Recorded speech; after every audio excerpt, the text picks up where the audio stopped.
earliest memory of Becca is probably of the time I decided to cut her fringe off and hide it under the bed. I thought if I made Becca promise not to tell anyone, no one would ever find out. Not realising, of course, that the huge slaphead would give it away. That and Becca saying, "It's under the bed, Sarah did it." Me and Becca are very close, probably because we spent so many hours chatting away at bedtime. We could never get to sleep, mainly because it was still daylight outside and the other children playing was very distracting. We went to bed quite early. I remember one night Becca asked me the time. I said it's 5:15. She pondered for a moment and said, "But clocks only go up to 12, where's the 15? Which is a fair point. It became apparent that she could make no sense whatsoever of the clock. Being a whole 2 years older and well schooled in the way of clocks, I took it upon myself to teach her. Needless to say, we sat up all night, and she was too tired to go to school the next day, but she could tell the time perfectly. Another bedtime routine involved putting a record on in the quiet room. Just to clarify, that's the room where you had to be quiet.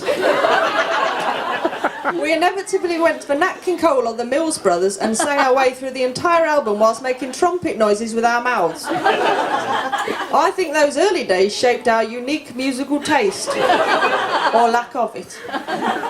It's fair to say Becca's the only person who's ever got into my car, rooted through my CDs and excitedly said, "I can't decide between Bucks Fizz and Barry Manilow." As far as I'm aware, we're also the only people our age who can't wait for Nan to open her Christmas presents in case there are any CDs we can copy. The Salvation Army soundtrack was a real treat this year.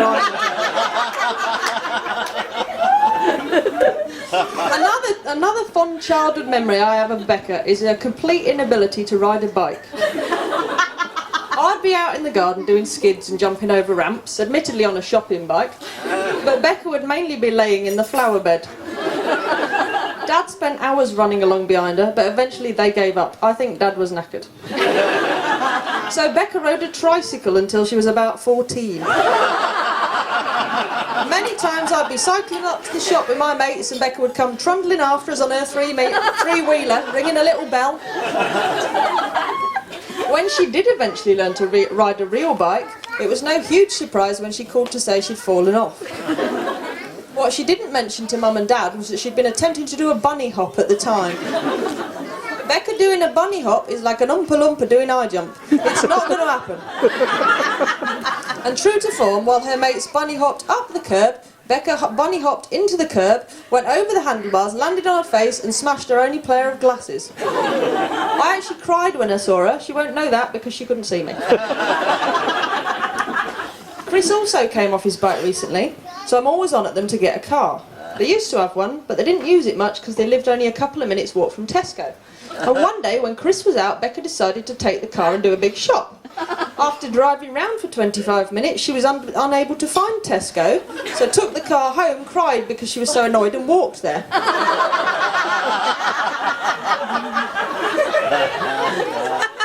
Becca's sense of direction is very like mine, it's missing.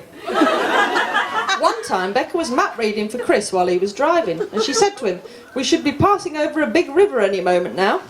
They drove around looking for the river, but it was nowhere to be seen. At which point Chris took a look at the map and explained to Becca that the big blue lines on the map were in fact motorways, not rivers.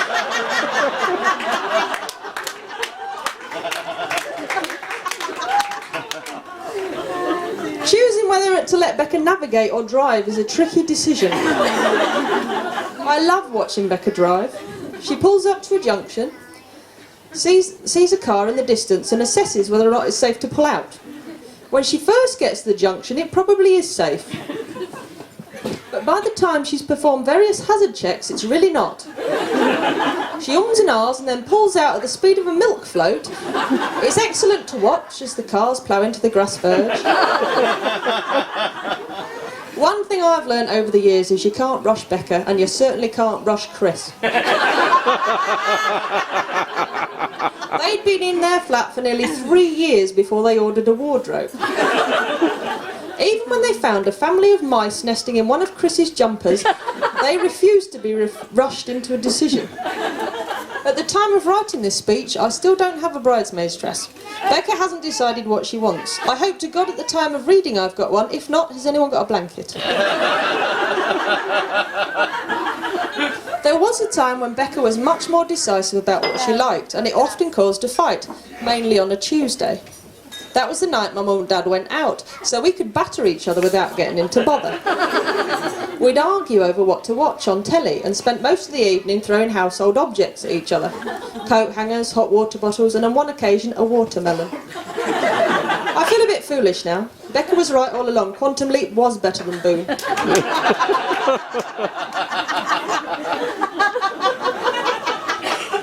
Now also seems like an opportune moment to apologise to Chris for pinning him up against the wall the second time I met him. And you mentioned, you had every right to jump in the river if you wanted to, Chris.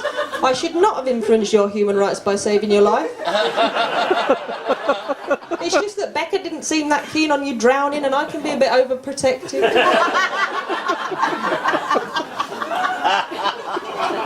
When we go on adventure weekends, I spend the entire time following her around making sure she doesn't fall off anything.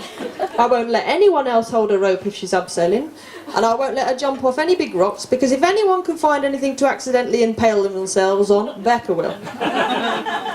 But Becca doesn't really need looking after. She's totally fearless. We went on a high ropes course recently in Wales, and I clung to the beam like one of those morbidly obese kids who get sent on adventure weekends to meet other fat kids who can't climb ropes. And Becca looked almost bored as she casually waltzed along the beam, yanking various people up by the back of the trousers. One of the girls who came with us was even more rubbish than I was. I know this because I nearly knocked her off as I stepped over her. But Becca stayed with her the whole time, yelling, "Follow my voice, look into my eyes." At the end of it, the girl said that having Becca say she'd done well was one of the proudest moments of her life. It was really amazing that A, she'd had such a crap life, and B, that Becca could instill that kind of confidence in another person. And that's one of the things I love about Becca. She doesn't even realise the amazing effect she has on other people. I remember at school they did a big vote about national icons to find out who people felt most inspired by.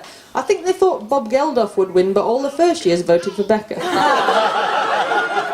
Brilliant. She genuinely cares about people and knows how to get the best out of them. She also genuinely cares about trains, although she'll never admit it. I think the most boring thing Becca's ever said to me is, "Wow, look at that. That's one of those new platforms. It's about 10 inches wider than a normal platform." I politely suggested she limit the number of train anecdotes she told, especially in the pub. Becca is one of the funniest people I've ever met. She really makes me laugh, apart from that time with the platform. But I know if I take her out with people who haven't met her, they'll love her and we'll have a brilliant night, and it really makes me proud. I've been waffling for long enough anyway now, so I'll finish with a selection of random things you may or may not know about Becca. When she was little, she used to keep all her scabs and teeth in a box under a pillow. When she's drunk, she thinks she has to stand really close to you and yell in your face or you won't understand her. She hates people dropping chewing gum on the pavement in case the birds get their beaks stuck together. And finally, myself and Becca are exactly the same height, although if we stand back to back, my bum fits directly under hers. I'm not sure which one of us is deformed, but I think it's probably me. Anyway, my point is, I couldn't have a better little sister. I absolutely adore her, and I know Chris does too, so I'm absolutely chuffed they finally got married.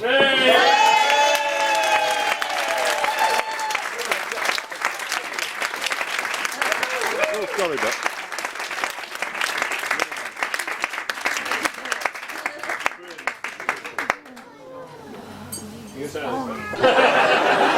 I'm going to hit the bar. What about you? Actually, No, I've planned nothing. I was going to write something with my eyeliner on a doily.